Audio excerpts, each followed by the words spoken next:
대구에서 지역구 의원을 한 명도 배출하지 못한 더불어민주당이 국회 다수당의 이점을 내세워 대구 기초자치단체를 돌며 예산정책협의회를 열고 있습니다. 경북도의회 본회의 첫날 행정통합에 대한 홍준표 대구시장에 대한 비판이 재차 나왔습니다. 소나무 재선충병 대책도 집중 질의됐습니다. 정부가 지역 건설 경기 활성화 대책을 발표했지만 미봉책에 그칠 수 있다는 지적이 나오고 있습니다. 악성 민원 등으로 공직을 떠나는 젊은 공무원들이 늘고 있습니다. 여러분 안녕하십니까? 10월 11일 금요일 아침 대구 MBC 뉴스투데이입니다. 네, 오늘도 우리 지역 대체로 맑은 가운데 청명한 가을 날씨가 예상됩니다. 다만 아침 안개와 일교차에는 유의하셔야겠습니다. 유하경 기상캐스터입니다. 청명한 가을 하늘을 자꾸 올려다보게 되는 요즘인데요. 오늘도 일교차는 유의하셔야겠습니다. 현재 대구와 안동의 기온 12도, 포항은 14도 가리키고 있고요. 김천은 8도로 오늘 한 자릿수로 시작하는 곳도 많습니다. 아침에는 쌀쌀하지만 낮에는 가을볕이 기온을 끌어올려 최고 25도 안팎까지 기온이 오르겠고요. 낮과 밤의 기온차가 10도에서 15도로 크게 벌어지겠습니다. 큰 일교차로 인해 오늘 아침에도 안개가 자욱합니다. 오늘 오전까지 대구와 경북 내륙을 중심으로 가시거리 200m 미만의 짙은 안개가 끼어 있는 곳이 많은데요.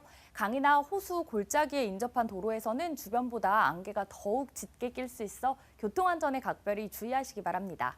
한편 오늘 경북 남부 동해안에는 오후 한때 소나기가 내리는 곳이 있겠는데요. 예상되는 비의 양은 5mm 안팎으로 양이 많지는 않겠습니다. 주말에도 대체로 맑고 쾌청한 가을 날씨가 예상되고요. 당분간 일교차가 15도 내외로 크게 벌어져 환절기 건강관리 잘 하시기 바랍니다. 날씨였습니다. 지역의 더불어민주당이 야당으로서는 이례적으로 대구 기초자치단체를 돌며 예산정책협의회를 열고 있습니다. 지역구 국회의원은 단 한 명도 배출하지 못했지만 국회에서는 예산에 영향력이 큰 다수당인 만큼 지역 현안 사업의 예산을 많이 확보해서 지역 정치권에서 존재감을 보여주기 위해서입니다. 권윤수 기자가 보도합니다. 더불어민주당 대구시당 당직자들과 대구 달성 군수, 관계 공무원들이 현안을 논의하기 위해 머리를 맞댔습니다. 상대적으로 개발이 덜 된 달성구는 도로와 철도망 구축 등 국비 비중이 높은 사업을 많이 추진하고 있습니다. 내년도 국회 예산안 심사에서 야당이지만 다수당인 민주당의 협조가 절실한 상황. 달성구는 1조 5천억 원이라는 막대한 예산이 드는 대구 산업선 철도 건설에 내년도 예산 1,600억 원이 잘 반영되게 해달라고 민주당 대구시당에 요청했습니다. 논공 IC 하이패스 건립과 대구 교도소터 현대화 사업의 조속한 착공 등도 건의했습니다. 서대구 KTX에서 굳이 국가산단까지 관통하는 그 사업이 지금 설계 중에 있는데 그게 내년부터 순차적으로 국비가 안정적으로 확보되어야지만 27년 개통을 목표로 가능한 사업이라서 야당이 기초단체와 예산 문제로 머리를 맞대는 것은 상당히 이례적입니다. 지난해 처음으로 대구에서 시도해봤는데 실제 예산을 확보하는 성과가 나타났습니다.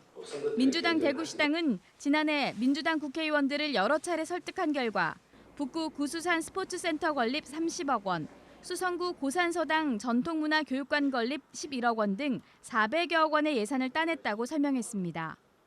올해는 정책협의회 요청에 답이 오지 않은 서구와 달서구를 제외하고 나머지 7개 구군에서 예산정책협의회를 엽니다. 지역 예산 위축이 크게 염려되는 상황입니다. 대구 민주당이 지난해에 올해도 대구 경제발전 또 지역의 민생의 어려움을 해결하는 예산을 확보하기 위해서 국회에서 열심히 뛰겠습니다. 민주당 대구시당은 협의회가 끝나는 대로 박찬대 원내대표를 비롯한 중앙당 지도부와 예결위 소속 의원들을 찾아 대구 예산 반영을 건의하기로 했습니다. 민주당은 지역구 국회의원을 단 한 명도 배출하지 못했지만 국회 다수당인 만큼 지역에서도 존재감을 보여주며 민심을 파고들고 있습니다. MBC 뉴스 권윤수입니다. 경북도의회 임시회가 13일간의 일정으로 개회했습니다. 본회의 첫날 도의원들은 전국에서 소나무 재선충병 피해가 가장 심각한 데 대한 방제 대책을 집중적으로 따져 물었고 행정통합 무산에 대한 홍준표 대구시장의 일방적 행보에 대한 비판도 또 나왔습니다. 이정희 기자가 보도합니다.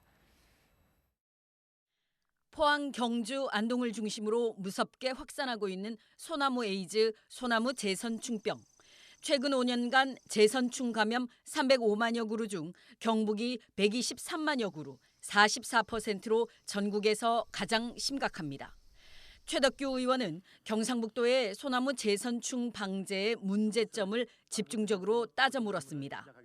지금까지 방제 예산 많이 투입하셨죠? 예, 효과가 있었다고 생각하십니까? 22개 시군 중에 19개가 발생했고 지금 영양 울진, 울릉만 지금 발생을 안 했는데 어쨌든 새로운 방법을 강구 중에 있다는 말씀을 드립니다. 예. 고사목을 처리하지 못해서 도가 국가가 예산이 없어서 그 고사목에서 2차 피해를 입는다.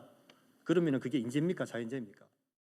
2016년 도청이 옮겨온 지 8년이 지났지만 도청 신도시 인구는 2만 3천여 명. 김대일 의원은 부진한 신도시 활성화 문제를 지적했습니다. 27년도 이제 목표 인구 10만인데 이게 뭐 10만은커녕 5만도 지금 할 수 있을까 하는 그런 생각이 드는데 당초에 지나치게 너무 많은 목표를 잡아왔는 거다.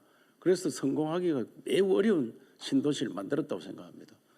대우건설이 컨소시엄 들어왔는데 분양을 해야 되는데 분양을 안 합니다. 진흙탕 싸움으로 용두사미가 된 대구 경북 행정통합도 다시 도마 위에 올랐습니다. 얼마 전에도 조혁이 만났어요. 만나서 최대한 추진을 해보자. 지방시대 위원장한테 제가 행안부 장관하고 중재를 좀 해서 새로운 형태를 좀 만들어 달라 했기 때문에 조만간에 좀 좋은 소식이 있으리라 생각합니다. 김재준 의원은 울진 백암온천과 후포 마리나항 활성화에 대한 대책을 물었습니다. 백암온천의 문제는 울진군만의 문제가 아닙니다. 시군 한 곳 한 곳이 활력을 잃고 도미노식으로 무너져서 지방 소멸이 가속화된다는 데 그 심각성이 있습니다. 경북도 의회는 이번 임시회 동안 다음 달 7일부터 예정된 행정사무감사 계획을 수립하고 60여 건의 안건을 처리합니다. MBC 뉴스 이정희입니다. 정부가 침체된 준공후 미분양 주택에 대한 세제 혜택 강화를 포함해 지역 건설 경기 활성화 대책을 발표했습니다. 하지만 이 정도로 수요를 촉진하기는 어렵다는 게 지역 주택업계 반응인데요. 하지만 주택업계가 자구 노력을 더 강화해야 한다는 목소리도 나오고 있습니다. 보도에 도건엽 기자입니다. 아파트 출입구에 바리케이드를 세워놓았습니다. 놀이터에는 아이들이 보이지 않습니다. 1000가구에 육박하는 이 아파트 단지는 지난 4월 공사가 끝났지만 아직 입주자가 없습니다. 후분양으로 전환했지만 부동산 경기 침체로 준공 후 반년째 분양 일정을 잡지 못하고 있습니다.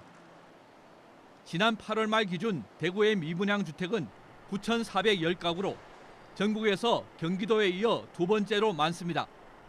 이 아파트처럼 분양 일정을 미루는 것까지 더하면 10,000가구를 훌쩍 넘을 것으로 업계는 추정하고 있습니다. 대책을 요구하는 목소리가 높은 가운데 정부는 지난 2일 경제장관 회의를 열고 지역 건설 경기 활성화 대책을 내놨습니다. 지방 미분양 해소를 위한 인센티브를 강화해 지역 건설 경기를 활성화하겠습니다. 주택 건설 사업자가 보유한 준공 후 미분양 주택에 대해 종부세 합산 배제 기간을 7년까지 한시 확대하겠습니다. 미분양 주택을 임대주택으로 활용할 때 세제 혜택을 주는 방안도 포함됐습니다.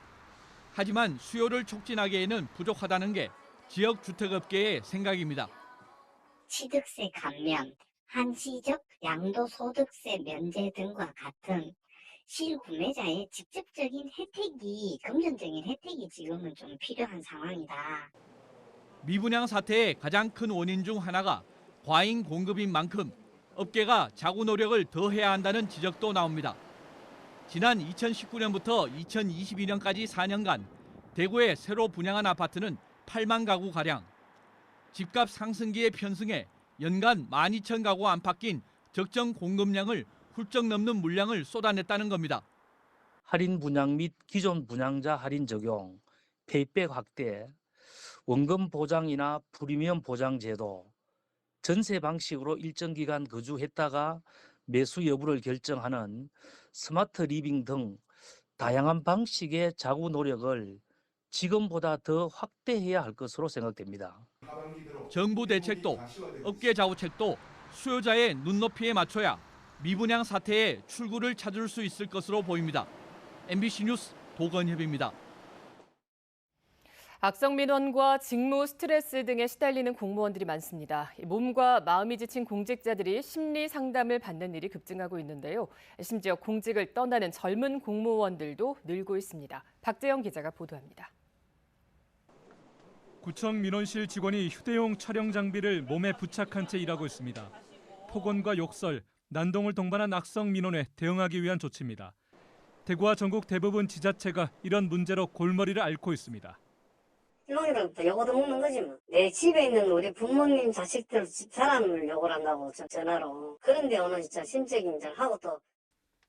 대구 달서구에선 지속적인 비방과 조롱 섞인 민원에 우울증 진단을 받은 공무원이 휴직해 노조가 대책 마련을 촉구하고 나서기도 했습니다.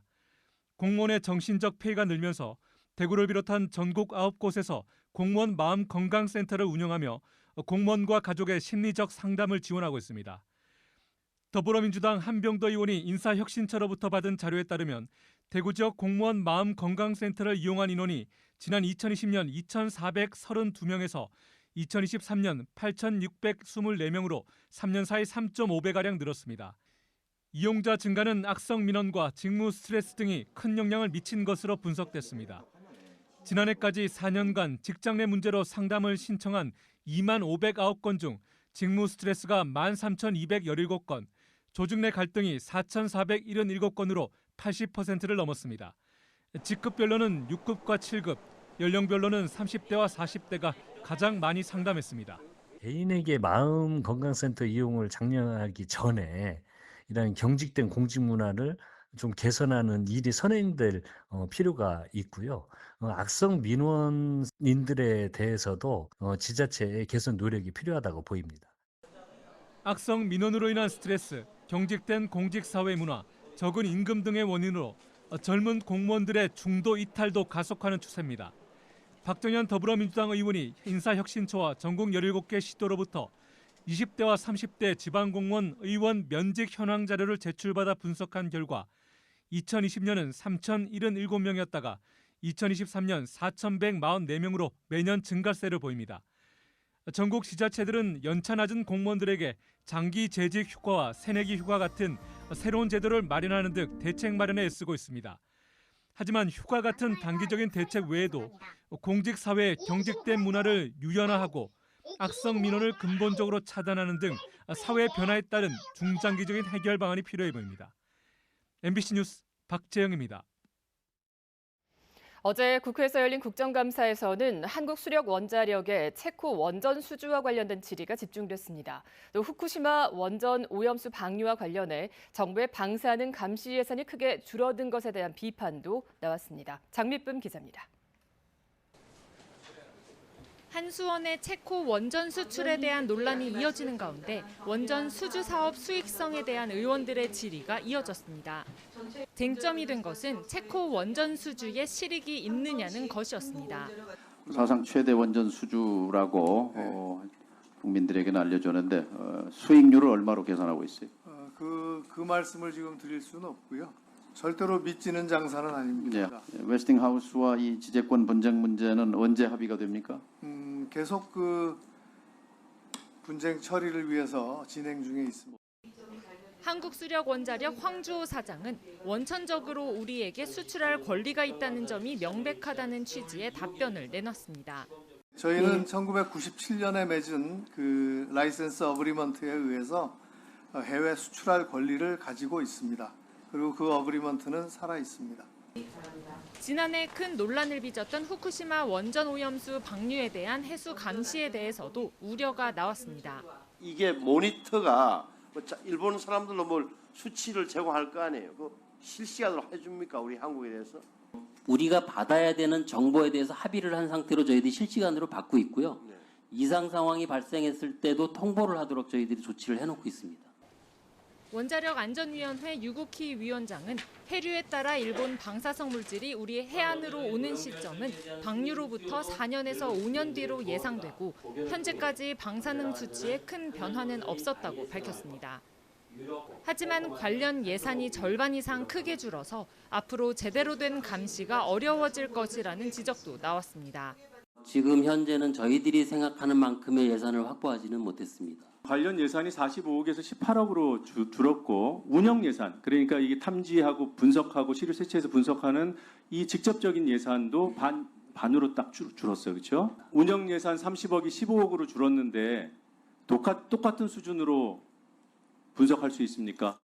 11일에는 경주 월성원전과 사용행연료를 보관하고 있는 맥스터, 경주 방패장 현장을 시찰할 계획입니다. MBC 뉴스 장미쁨입니다.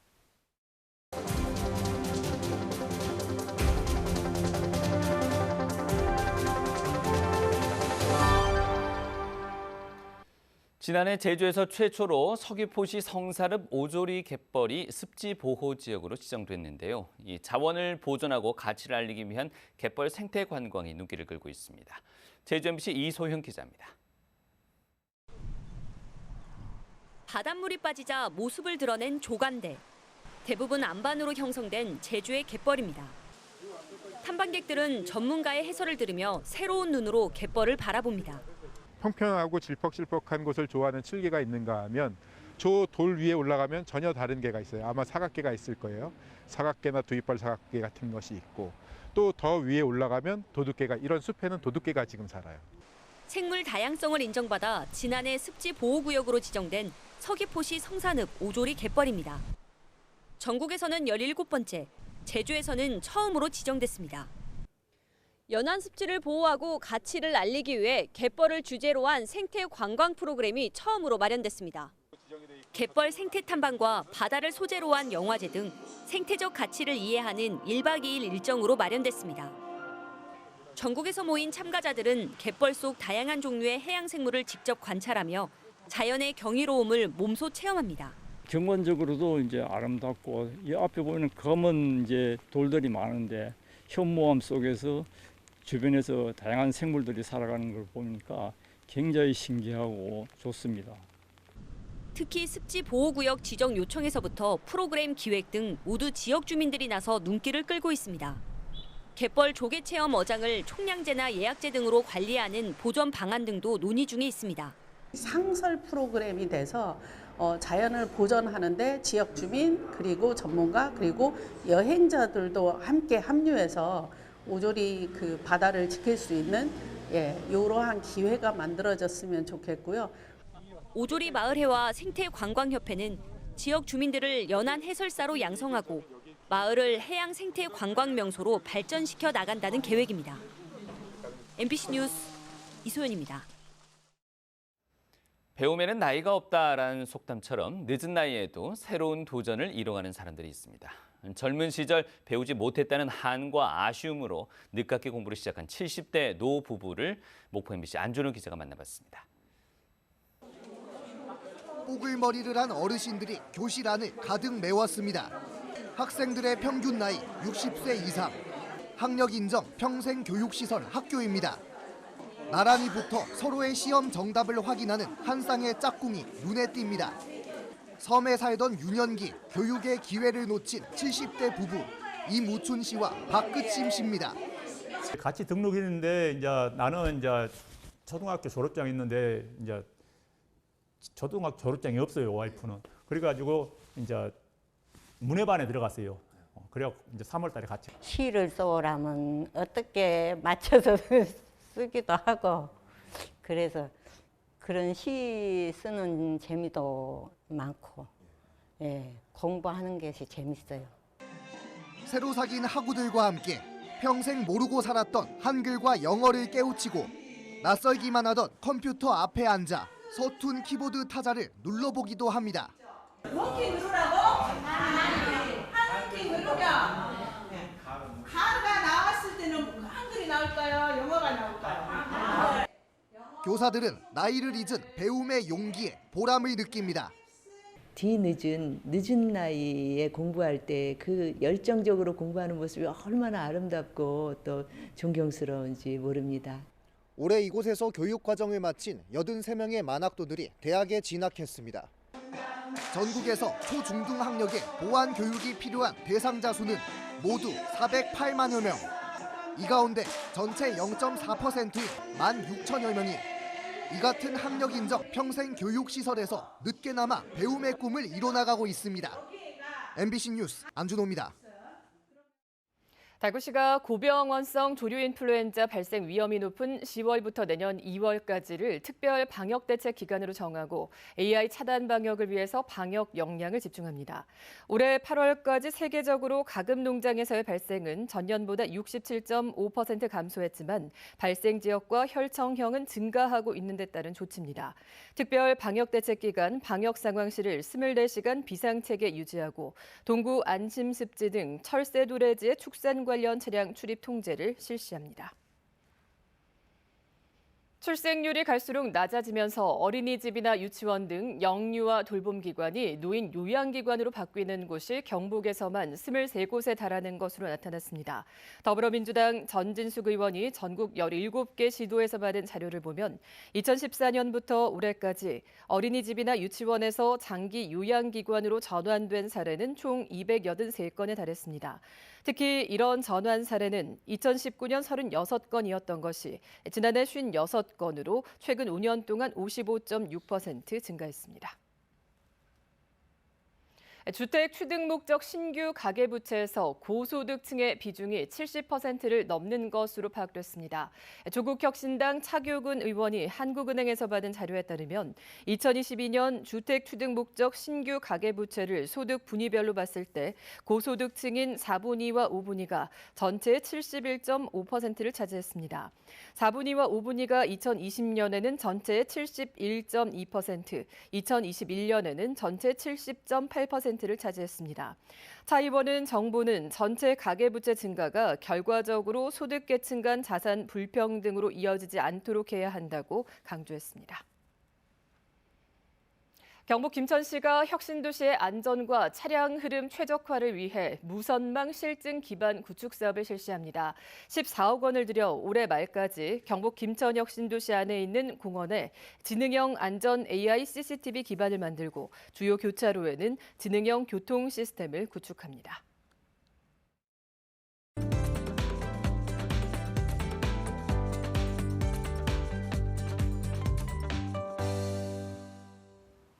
청명한 가을 하늘을 자꾸 올려다보게 되는 요즘인데요. 오늘도 일교차는 유의하셔야겠습니다. 현재 대구와 안동의 기온은 12도, 포항은 14도 가리키고 있고요. 김천은 8도로 오늘 한 자릿수로 시작하는 곳도 많습니다. 아침에는 쌀쌀하지만 낮에는 가을볕이 기온을 끌어올려 최고 25도 안팎까지 오르겠고요.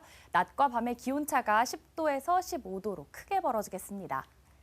큰 일교차로 인해 오늘 아침에도 안개가 자욱합니다. 오늘 오전까지 대구와 경북 내륙을 중심으로 가시거리 200m 미만의 짙은 안개가 끼어 있는 곳이 많은데요. 강이나 호수, 골짜기에 인접한 도로에서는 주변보다 안개가 더욱 짙게 낄 수 있어 교통안전에 각별히 주의하시기 바랍니다. 한편 오늘 경북 남부 동해안에는 오후 한때 소나기가 내리는 곳이 있겠는데요. 예상되는 비의 양은 5mm 안팎으로 비의 양이 많지는 않겠습니다. 위성 영상입니다. 오늘 전국적으로 중국 중부지방에서 동쪽으로 이동하는 고기압의 영향을 받겠습니다.